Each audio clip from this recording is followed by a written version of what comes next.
Obi. I represent Summit. How many people read the news on their phones? How many people get the news from social media? Okay. I do too. But we've noticed that the way we get news is changing every day, and it continues to change. Millions and millions of people, hundreds of millions of people, read the news from their phones and on apps and social media. But there's something I've noticed because I'm a news junkie. I've noticed some sudden annoyances in how people get the news. So yesterday we went ahead to try to validate if I was the only person having that problem with the news. And our research showed that 70% of the people spend about 30 minutes on news apps. And from the people we surveyed, 85% of them find that the articles on the news is too long and too cluttered and noisy. And 62% of the people found that prefer to get the stories and their news in short bites, in short form. So the problem is, a lot of us use iPhones, and iPhones, the Apple News is fine, but it's cluttered, it's noisy, it's noisy, it's cluttered, and user experience is not so great. So we want to build Summit, and Summit is a news app that allows you to digest news in bite sizes, in chunks, and gives you all the news you need on one page. And this is the demonstration of the app. So this is the news you get. You get a summary of the news. What our algorithm does is to get news from credible sources, and we use machine learning to get a summary of it, and we give you all the context that you need on one page. And if you want to dig deeper, you just click on it and you see more news. Then as you swipe, it gives you the next story and everything that you need to do. And then you see ads too. And by the way, we actually we don't have a product yet, but we have revenue. I got some of my clients to pay for ads so they can show up on there.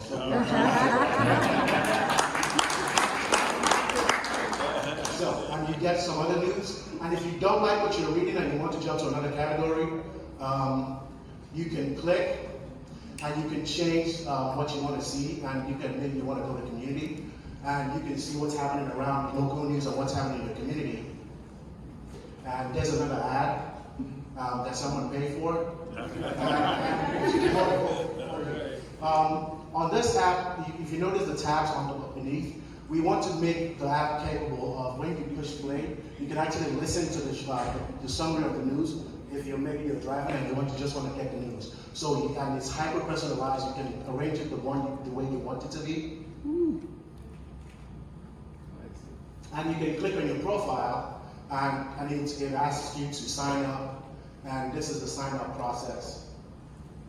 You can select the kind of news you want and the order that you want the news to be in. And you read the news, it goes from top to bottom, it doesn't repeat itself.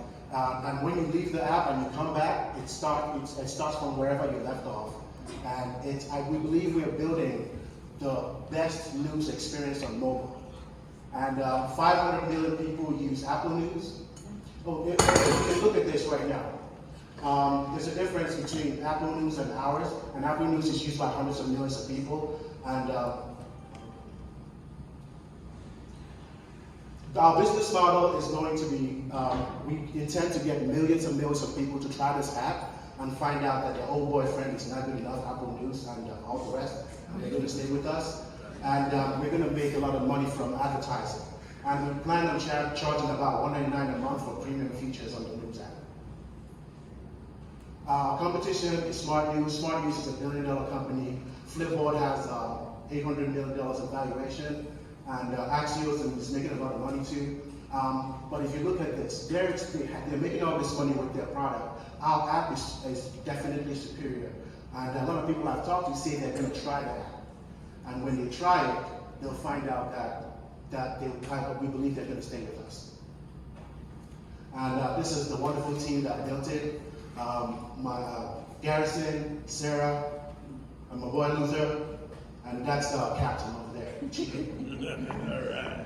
Thank you very much, guys.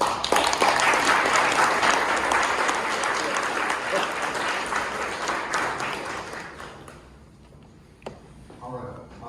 So you're aggregating these, right, for other sources that are monetizing it as well, right? And so as We're you aggregating and summarizing. Okay.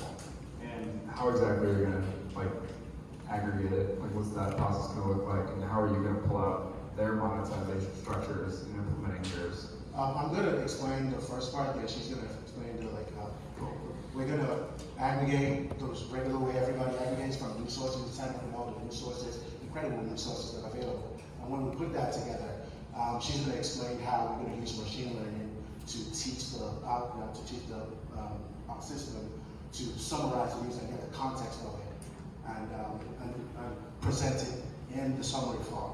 And if you want to dig deeper, you can read a little bit more, then you can dig deeper into the app if you want, but that's not going to happen yet.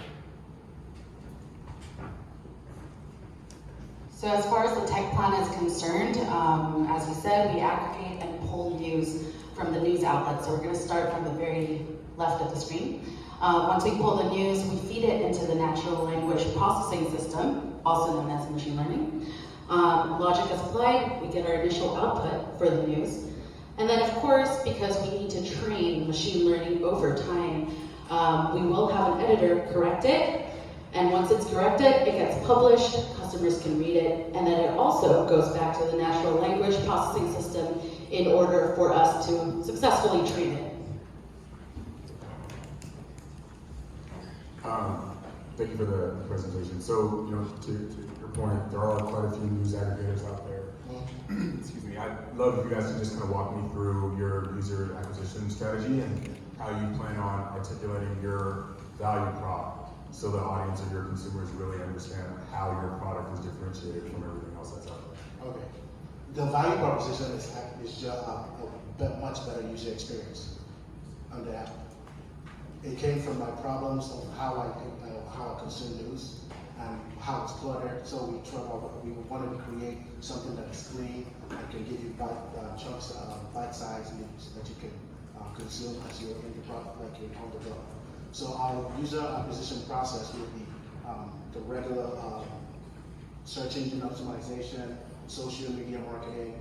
We're going to try to grow as fast as we can and get millions of users, and we're going to monetize by serving the advertising. And we have features planned in the future that we will try to monetize by giving them premium features. I have got to say, so I'll just say the skim, I'll just say that, and then $199, how'd you come with that price? How did you come with that price? It sounded good. We talked to a lot of people. We're still in the beginning parts of it, so we haven't validated it yet. I would love to know, advertising as a business model is on the decline. So tell me why you believe that is, should be a cornerstone of your model. I don't believe advertising as a whole is on the decline. I know advertising in traditional media is on the decline, but advertising on the internet and on social media is on the rise. So what we're trying to do is to create a social media style product that this generation that understands social media but still wants to get the news